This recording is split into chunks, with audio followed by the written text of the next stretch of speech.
हिसार में एक दलित युवक की क्या पुलिस ने हत्या कर दी या फिर युवक की मौत महज एक हादसा थी? पुलिस ने क्राइम सीन से क्या सबूत मिटाकर हत्या को हादसे में तब्दील करने की कोशिश की या फिर जो सबूत मिले हैं वो पूरे हैं?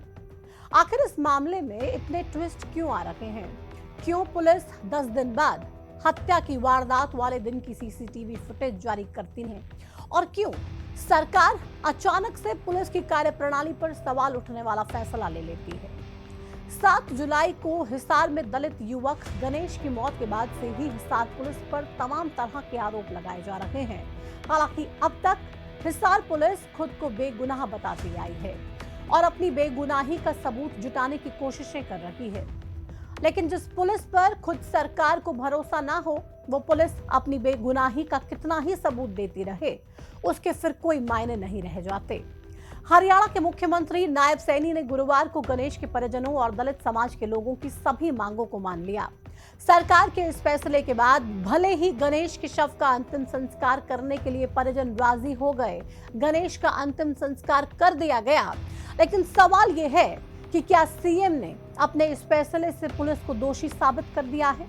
क्या सरकार ने ये मान लिया है कि हरियाणा पुलिस ने ही गणेश की हत्या की थी या फिर सरकार का फैसला उस राजनीतिक प्रेशर की देन है जो दिन ब दिन बढ़ता जा रहा था? तो चलिए आज की इस वीडियो में इन्हीं सब सवालों की बात करते हैं और समझते हैं कि कैसे हिसार से उपजा डीजे विवाद पूरे देश की सियासत की सुर्खियां बन गया। तारीख थी 7 जुलाई।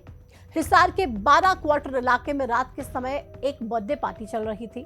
पहले ये बर्थडे पार्टी एक घर की छत पर हो रही होती है, जहां युवक नाच गाने के साथ शराब पी रहे थे। कुछ समय बाद ये युवक छत से नीचे उतरकर गली में डीजे लगाकर डांस करना शुरू कर देते हैं। तब समय रात के 10 बजे से ज्यादा हो गया था। अब डीजे की आवाज सुनकर आसपास गश्त लगा रही पुलिस वहां पहुंच जाती है। पुलिस युवकों से डीजे बंद करने को कहती है, लेकिन युवक नहीं मानते और पुलिस के साथ उनकी बहस शुरू हो जाती है। ये बहस कुछ ही मिनटों में एक बड़ी झड़प में तब्दील हो जाती है। पुलिस जबरदस्ती डीजे बंद करवाने लगती है, लेकिन युवक पुलिस को ही धक्का दे देते हैं। इसके बाद एक पुलिसकर्मी वीडियो बनाने लगता है और 2 पुलिसकर्मियों के साथ युवकों की लड़ाई होने लगती है। देखते ही देखते कुछ युवक पुलिस पर पत्थर फेंकने लगते हैं और धारदार हथियार लेकर पुलिसकर्मियों को मारने दौड़ पड़ते हैं। जान बचाने के लिए पुलिस वाले किसी के घर के अंदर छुप जाते हैं तो कोई वहां से भाग जाता है। युवक लगातार पत्थर फेंकते रहते हैं और धारदार हथियारों से पुलिस पर हमले की कोशिश करते हैं, लेकिन कुछ देर तक जो युवक पुलिस पर भारी पड़ रहे थे, अगले ही पल वही युवक पुलिस से भागने के लिए वापस छत पर दौड़ जाते हैं। इन युवकों में गणेश नाम का युवक भी शामिल था, जिसकी उम्र 16 साल थी। जैसे ही ये युवक ऊपर छत पर चढ़ता है तो ये फिर से पत्थर उठाता है और पुलिस पर फेंकने लगता है। जब इन युवकों को लगता है कि पुलिस छत पर आ रही है तो ये लोग वहां से भागने की कोशिश करते हैं और पुलिस के इसी डर की वजह से गणेश और उसका दोस्त आकाश छत से कूद जाते हैं, जिससे गणेश की मौत हो जाती है और आकाश घायल हो जाता है। लेकिन गणेश के परिजनों और मोहल्ले वालों ने इसे हत्या बता दिया। परिजनों का आरोप है कि गणेश को पुलिसकर्मियों ने जबरन छत से नीचे फेंक दिया और घर की महिलाओं को भी लाठियों से पीटा। गणेश के परिजनों ने इसका एक वीडियो 10 जुलाई को जारी किया, जिसमें पुलिस महिलाओं के साथ नोकझोंक करती हुई दिखाई दे रही है। वहीं इसके जवाब में पुलिस ने भी एक सीसीटीवी फुटेज जारी किया, जिसमें पार्टी की शुरुआत से लेकर पुलिस के आने, हंगामा होने और गणेश के छत से कूदने तक की तस्वीरें दिख रही हैं। हालांकि इस वीडियो में काफी कुछ मिसिंग लगता है, जिससे कि ये क्लियर नहीं हो पाया कि पुलिस ने गणेश को धक्का दिया या फिर वो खुद वहां से कूदा। अब पुलिस इसे अपनी बेगुनाही का सबसे बड़ा सबूत बता रही है, लेकिन इस पर भी सवाल तब उठे जब पुलिस ने ये वीडियो पूरी घटना के 10 दिन बाद जारी किया। कहा जा रहा है कि पुलिस को ये वीडियो पहले ही मिल चुका था, मगर ऐसा था तो पुलिस को इतना इंतजार आखिर क्यों करना पड़ा? पिछले 10-11 दिनों से पुलिस अपनी बेगुनाही के सबूत पेश किए जा रही है, लेकिन पुलिस के ये सबूत उसे बेगुनाह साबित करने वाले पैरामीटर पर खरा ही नहीं उतर रहे हैं। खैर, गणेश की मौत और इस पूरे हंगामे के बाद हिसार सहित पूरे हरियाणा में एक नया संग्राम छिड़ गया। पुलिस के खिलाफ जहां तहां प्रदर्शन होने लगे। दलित समाज के लोगों ने गणेश को इंसाफ दिलाने के लिए रैलियां निकाली और कई जगह पर धरना दिया। इसी बीच 9 जुलाई को पुलिस ने उन लोगों पर केस दर्ज कर दिया जिन्होंने पुलिस पर हमला किया, लेकिन लोगों ने सवाल पूछा कि जिन पुलिस कर्मियों ने गणेश की हत्या की उनके खिलाफ केस दर्ज आखिर क्यों नहीं हुआ है। गणेश के परिजनों और दलित समाज के लोगों ने इसे पुलिस की तानाशाही बताया। एक तो दलित युवक की मौत और दूसरा पुलिस पर हत्या के आरोप ने इस मामले को इतना तूल दे दिया कि सियासत में इस मुद्दे को नेशनल लेवल पर भी भुनाया जाने लगा। मामला बढ़ता देख 13 जुलाई को हरियाणा के कैबिनेट मंत्री कृष्ण बेदी पीड़ित परिवार और समाज के लोगों से मिलने के लिए पहुंचे और उन्हें निष्पक्ष जांच का आश्वासन दिया। लेकिन परिजनों और समाज के लोगों ने अपनी कई मांगे उनके सामने रख दी और ये कहा कि जब तक मांगे पूरी नहीं होंगी प्रदर्शन नहीं हटेगा। लिहाजा गणेश के परिजनों ने शव लेने और उसका अंतिम संस्कार करने से भी मना कर दिया था।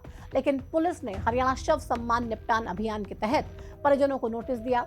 जब उन्होंने नोटिस भी नहीं लिया तो पुलिस ने उनके घर पर ही नोटिस चस्पा कर दिया।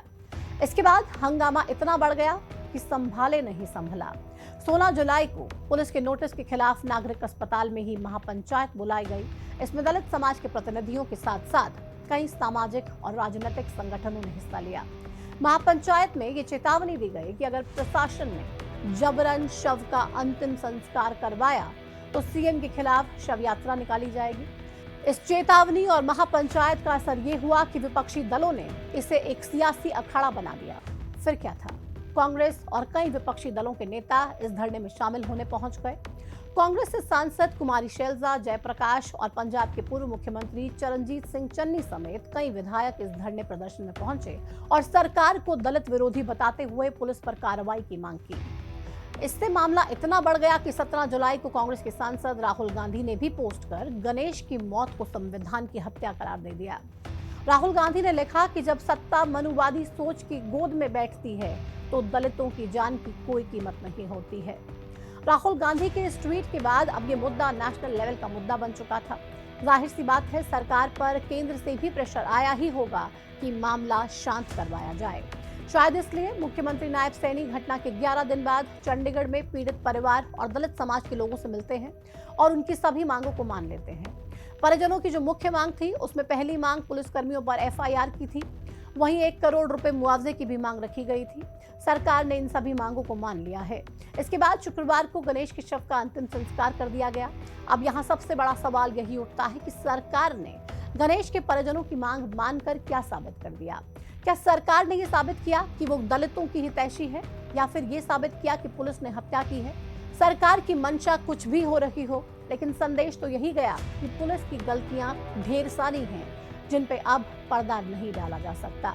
खैर, मामले में अगर निष्पक्षता से जांच हो तो ही सही न्याय मिल पाएगा। किसी राजनीतिक प्रेशर की वजह से या फिर किसी के दबाव डालने से अक्सर न्याय आधा अधूरा ही मिल पाता है। आपको क्या लगता है, क्या गणेश की मौत हत्या है या फिर महज एक हादसा? कमेंट सेक्शन में जुड़िए और हमारे साथ अपनी राय साझा कीजिए। फिलहाल इस वीडियो में इतना ही। मुझे दीजिए इजाजत। नमस्कार।